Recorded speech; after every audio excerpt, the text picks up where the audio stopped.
যখন আপনি মারা যাবেন, দুনিয়া থেকে বিদায় নেবেন, মানুষজন কেউ বলবে না আজকে বৃষ্টির দিন দাফন করিস না, কেউ বলবে না যে তারা 2টা দিন রাখ, কেউ বলবে না।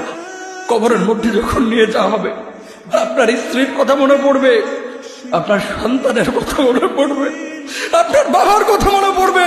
সবচাইতে বেশি কষ্ট আপনাকে যে জিনিসটা দেবে, কি নিয়ে কবরে ঢুকলাম, কেন সুদ খাইছিলাম, কেন ঘুষ খাইছিলাম, কেন কবরের জিন্দেগির জন্য প্রিপারেশন নেই নাই। দুনিয়ার জিন্দেগিতে একটা মামলায় ফেসে গেলে সুপ্রিম কোর্টে যাওয়া যায়, উচ্চ আদালতে যাওয়া যায়। আখিরাতের জিন্দেগিতে কোনো মামলায় ফেসে গেলে পালাবার কোনো আর পথ নাই। চলে যেতে হবে। দালান ঘর, বাড়ি ঘর, টাকা পয়সার জন্য পাগল হয়ে থাকে আমরা, কিন্তু এটা আমার আসল ঘর নয়।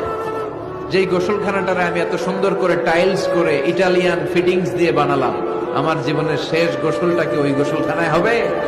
কথা বলেন, যেখানে লাশ ধোয়ায় ওইখানে আমার গোসল হবে। এগুলো আমরা ভাবতে চাই না। কবরের জীবনটা আসল জীবন। কবর জগতে কোনো রং নাই, কবর জগতে কোনো স্বাদ নাই, কবর জগতে কিচ্ছু নাই, মাটি আর মাটি। হ্যাঁ, যদি আপনি মালিককে খুশি করে যেতে পারেন, অন্ধকারটাও আলোকিত হয়ে যাবে। কষ্ট করার সময় আপনার কবরের চিন্তা আপনি করেন, আমার কবরের চিন্তা আমি করব। আপনি আমাকে বেশি থেকে বেশি উৎসাহ দিতে পারবেন, ভাইয়া কবরটা সাজাইলা, সারা জীবন শান্তিতে থাকতে পারবেন।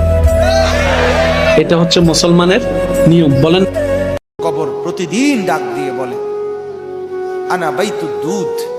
প্রত্যেকের কবর প্রত্যেককে ডেকে বলে, ও আল্লাহর বান্দা, জানো আমি পোকামাকড়ের ঘর, পোকামাকড়ের ঘর।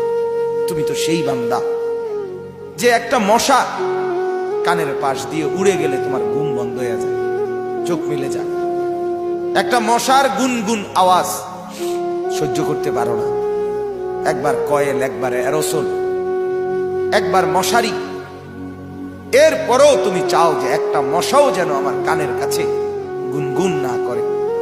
তো 5 ঘন্টার ঘুমের জন্য, 6 ঘন্টার ঘুমের জন্য বান্দা এই যত্ন নিলা, অনন্তকাল কিংবা বছরের পর বছর কবরের যে ঘুম দিবা, পড়ে থাকবা সেই ঘরে, পোকা মাকড়ের ঘর, সেই ঘরে তুমি ঘুমাইবা কেমনে, থাকবা কেমনে?